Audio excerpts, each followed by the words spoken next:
Objective ইংলিশে concept building. আজকে আমি যে টপিকটা আলোচনা করতে যাচ্ছি সেটা হচ্ছে অক্সিলিয়ারি ভার্ব।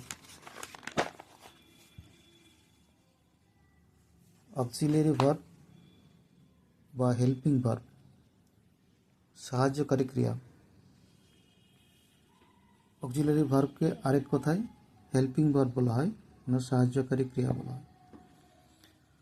তো এই অক্সিলিয়ারি ভার্বকে দুটো পার্টে ভাগ করা হচ্ছে। একটা কি,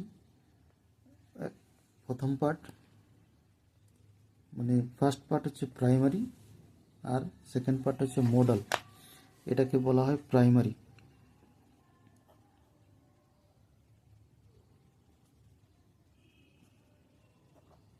প্রাইমারি আর এটা হচ্ছে মডাল।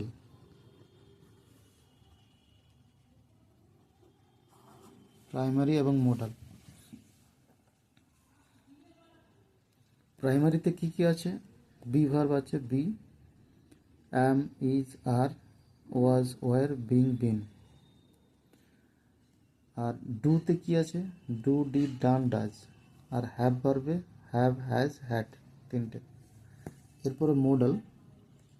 মডালে can, could, shall, should, will, would, may, might, must, etcetera. এইগুলো হচ্ছে মডাল অক্সিলারি। প্রাইমারিতে তিনটে, বি ভার্ব, বির মধ্যে এইগুলো am, is, are, was, were, being, been. আর ডুতে আছে ডু, ডিড, ডান, ডাজ। আর হ্যাভ ভার্বে হ্যাভ, হ্যাজ, হ্যাড। এইগুলো হচ্ছে টোটাল সব প্রাইমারি অক্সিলিয়ারি। আর ডান দিকে যেগুলো আছে সেগুলো হচ্ছে মডাল অক্সিলিয়ারি। এই দুটো পার্ট, এইখানে যতগুলো ওয়ার্ড আছে এই সবগুলোই হচ্ছে অক্সিলিয়ারি। এই অক্সিলিয়ারি ভার্বগুলোকে ভালোভাবে রেডি করতে হবে। এই সমস্ত এক্সামে ডাব্লিউবিপি, পিএসসি, ক্লার্কশিপ বা আদার্স যত কম্পিটিটিভ এক্সাম আছে সমস্ত এক্সামের জন্য হেল্পফুল হবে। এটা হচ্ছে অক্সিলিয়ারি ভার্বের কনসেপ্ট। Okay, thank you.